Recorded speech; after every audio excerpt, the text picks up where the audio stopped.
couple of years ago at our annual event, we had a focus on how genetics is forecasting cancer care. We talked about how genetics is expanding and that one day we hope that as we learn more through genetic testing, clinical trials, and research, that the word cancer will no longer be part of our vocabulary. This speaker today is someone I met when she was only 13 years old, but she wasn't the patient. It was her mom, Pam. In some ways, you could say that Amanda grew up with the Maine General Cancer Care team. Amanda is here today to talk about her experience and the hope she has in being a part of eliminating cancer for our future generations. Hi, Amanda. Hi. Thank you for joining us today. Thank you. I would like for you today to share with our audience about your experience with your cancer, and no doubt we'll include your sweet mama. If you would just take a moment and kind of tell us about your journey. My journey technically begins back in 1975. My biological grandmother was diagnosed at 35 with breast cancer. Unfortunately, we didn't know much about it in 1975, so it was something that the doctors put off. They didn't believe anything that she had a spot. They just kept kind of brushing her off. And by the time they realized that there was something there and it was cancer, it was too late, and we lost her. She was 36 years old when she passed away. And then the journey begins years later with my aunt, who was 32 years old when she was diagnosed with breast cancer. And 6 months after she was diagnosed, my mother was diagnosed with breast cancer as well. Unfortunately, all three of them have had it in the left breast, and it's kind of just became the same thing one after another. My mom lost her battle after 15 years with breast cancer. My aunt is doing great. She has had kidney cancer, but she is doing great and is still with us today. And my battle begins when I was 28. It was actually 2 years after I lost mom to her breast cancer. I was pregnant with my daughter. I was 6 months pregnant with her. Found a lump while I was taking a shower one day and just assumed that it was a milk duct, being 6 months pregnant and not knowing who to ask or who to talk to. So I kind of brushed it off for a few weeks, and then I spoke to a friend about it, and she's like, you might want to get it checked just to make sure. So I spoke to my OBGYN, and she said, let's ultrasound it to check. Mine was also in my left breast. So I went and I had an ultrasound done, and the radiologist at the time said he was sure it was nothing, that I needed to wait until after I had my daughter, and I told them it was not going to happen. Yeah. I was very proactive. I could hear my mom talking in my ear, telling me something needed to be done.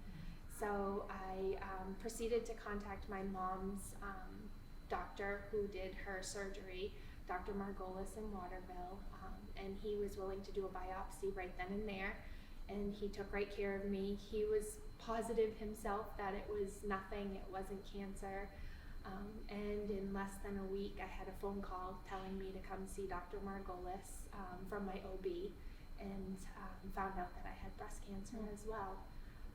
So I proceeded to talk with Dr. Hertler here at the Cancer Center, who is also my mom's doctor, and wonderful man. Yes, Wonderful agreed. man. He took me right in. I asked him what he would do if it was in his daughter instead of me. Having known Dr. Hertler since I was 13 years old, I kind of felt like I was a daughter to him too. Yeah. So he suggested that I went and had both of my breasts removed, only because of my history of it. And I did so down in Portland. I did a reconstruction and came back, did chemotherapy for a full year, did 6 weeks of radiation, and all of this happened 2 weeks after I gave birth to my daughter. Amazing. Amazing.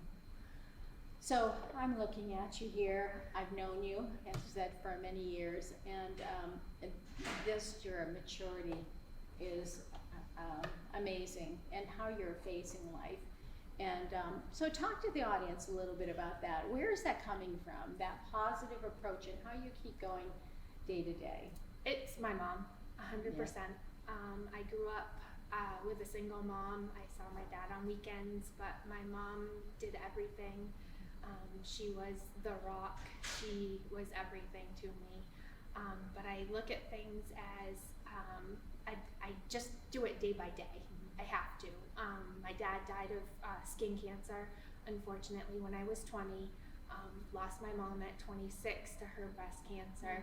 So life's too short. They were both 50, 52 was my dad. So I live it day by day. I enjoy every day with my daughter. I enjoy the sweet stuff that I probably shouldn't be eating. But I just take it day by day, and I know life is unfortunately too short sometimes, and I live it to the fullest. That's great. That's great. I'd just say one of your traits that you got from your mama is a little bit of a stubbornness in you, which is a positive thing in this case. Your stubbornness has really made you refuse to let cancer overtake your life, and to be positive and move forward. I feel there's too much of a cycle going on in my family.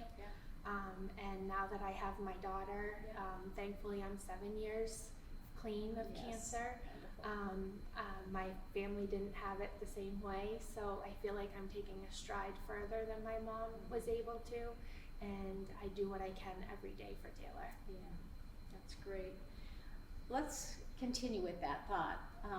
Clinical trials, research, genetic testing, huge for your family, and being able to, how I talked about genetics and things, helping to forecast cancer care.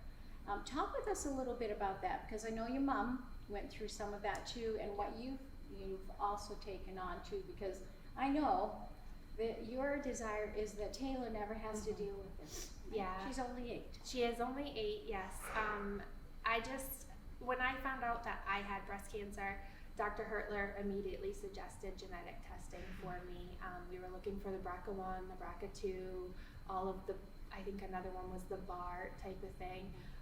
And when my mom had done some genetic testing, and everything had come back negative.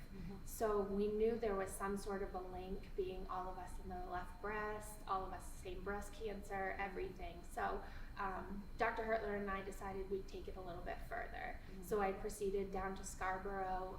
I did genetic testing. They took some blood, sent it out to some special laboratories, and they finally came back with a abnormal link to a genetic test, to a genetic or gene called Li-Fraumeni syndrome. So we have done a lot of studies as far as the Li-Fraumeni syndrome goes, found out that it connects us to a lot more cancers that we weren't aware of. And one of them was kidney cancer, which is what my aunt also had. So we now take a lot more precautions as far as what we need to do: colon cancer, skin cancer, breast cancer, leukemias, all that kind of stuff. So I am pushing to do it for Taylor when she can kind of be in the loop along the whole thing. Very, very, I don't know what I want to say.